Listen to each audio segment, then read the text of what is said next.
सब जानते कृष्ण की दो है मैया, एक देवकी एक यशोदा मैया।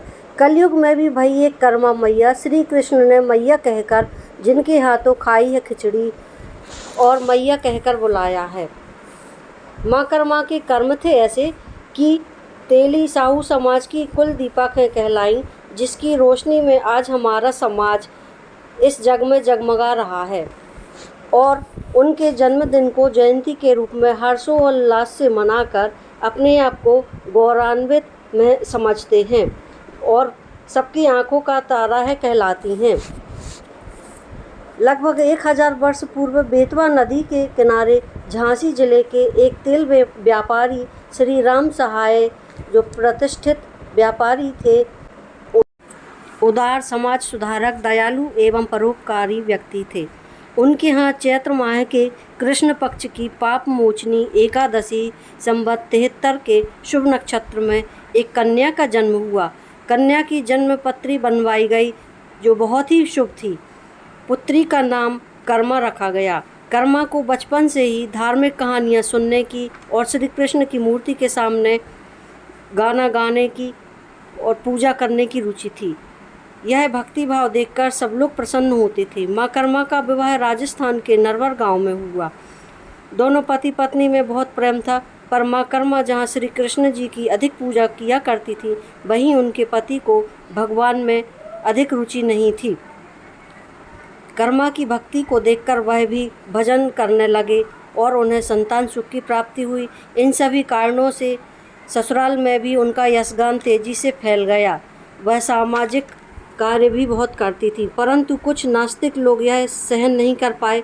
कर्मा के पति बहुत बीमार हो गए और उनका देहांत हो गया।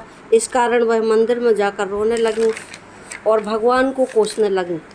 तभी एक आवाज़ सुनाई दी। श्री कृष्ण ने कहा कि तुम अधीर मत हो, एक ना एक दिन सभी को जाना है और मृत्यु को टाला नहीं जा सकता।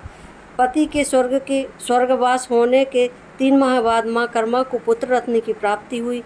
धीरे धीरे समय बीतता गया। माँ कर्मा एक दिन परिवार के सभी सदस्यों को छोड़कर प्रभु का स्मरण कर घर से पैदल ही निकल गईं। भगवान के दर्शन पाने की तीव्र इच्छा में पैदल चलकर कठिनाइयों के बाद जगन्नाथपुरी के विशाल मंदिर के द्वार पर पहुंची।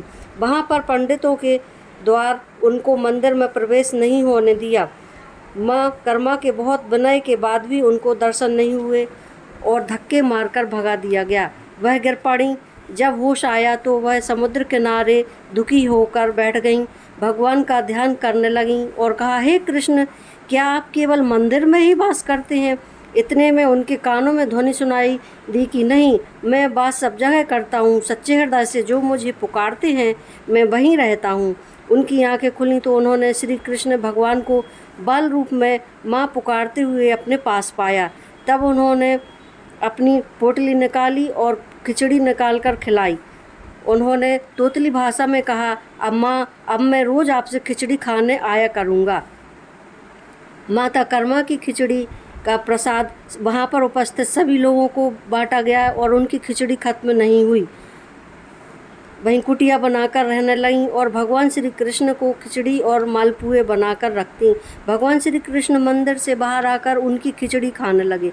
वह रोज़ बिना नहाए ही खिचड़ी बनाया करती थी। तो एक साधु महात्मा ने कहा कि नहाकर खिचड़ी बनाना। उनके ऐसा कहने से खिचड़ी बनने के से देर होने लगी। तो एक दिन कृष्ण ने कहा, देर कलोगी तो मैं खाने नहीं आऊँगा। तब वह फिर से पहले जैसी खिचड़ी बनाने लगी, दूसरे काम बाद में करती। ऐसा देख वहाँ पर भीड़ इकट्ठी होने लगी और उनका यश कीर्ति चारों तरफ फैलने लगी।